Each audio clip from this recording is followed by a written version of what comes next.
Well, here we are, Hookie. Yeah. Just you and me again. Me and Hookie Borhazel. Izzy Fitz, Izzy and Hookie. We'll call it the Izzy and Hookie Show today. Sounds good. Yeah. Well, hello and welcome to your old news update. I'm Izzy Fitz with the aforementioned Hookie Borhazel. But Driscoll and Hiram Clapsaddle have flown the coop. Hopefully we'll see them soon. So shout out to our sponsors. What do you say, Hookie? Yeah. Eagle Crest Retirement Community, 1501 East Magnolia, Headley's Clothing, 1829 South 9th, and Smoky Hill Museum, 211 West Iron. Topping the headlines from yesteryear. We'll go back to 1966 on June 21st. She didn't know at the time, but Mrs. Cora Hernandez had trapped one pair of daring daylight thieves in a locked basement early Tuesday afternoon.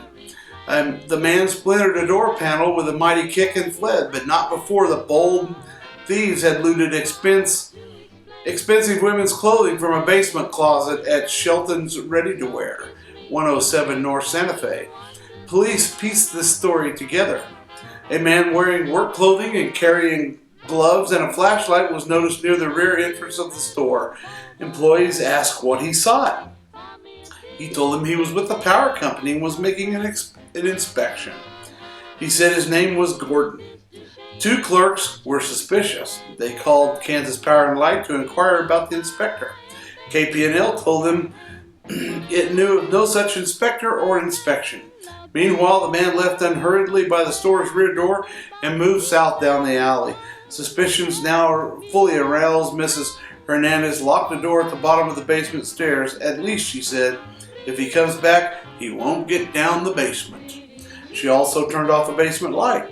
Suddenly, there were cries of, let me out of here, and hammering on the basement door. Before a key could be secured, the trapped man splintered a door panel, scurried up the stairs, and vanished out the back door. Wonder if they found him.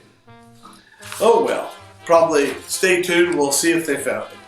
June 21, 1941, Dateline, Cocker City. Floyd Zimmerlich is suffering a crushed foot, which was run over by a tractor. Marion McGee is also laid up with a broken bone in his foot caused by a tractor backing over it. Dateline Wilson. A lot of mistake-prone farmers out there. Yeah. Dateline Wilson. Dewey Daniels, a farmer living 7 miles southwest of Wilson, stepped on a rusty nail while working in the yard.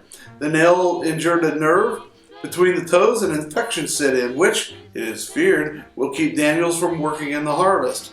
His son Melbourne, who is employed on the pipeline in the northern part of the state, came home to help during the rush season. Dewey, I hope he got better. All right, June 20th, 1891, in the Salina Daily Republican.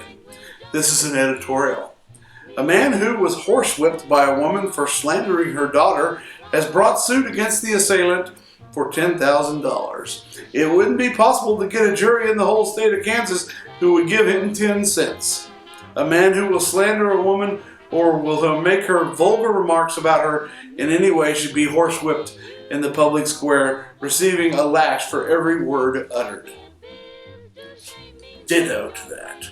June 24th, 1891, a woman hailing from Canopolis was in the city a few days ago asking alms and claiming she was in great need. She was a very prepossessing woman and told her story with a pathos that appealed to the most hard-hearted. It now transpires that she is a fraud and her regular business is begging, and she stands very high in her profession.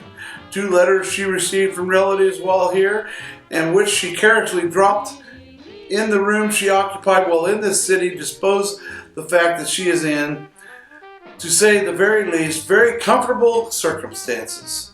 In one, the writer acknowledges the receipt of $300 and ways that it has just been placed in the bank, and states that the $300 added to what she has already sent for various towns makes more than $1,000. That was a lot of dollars in 1891, Hookie.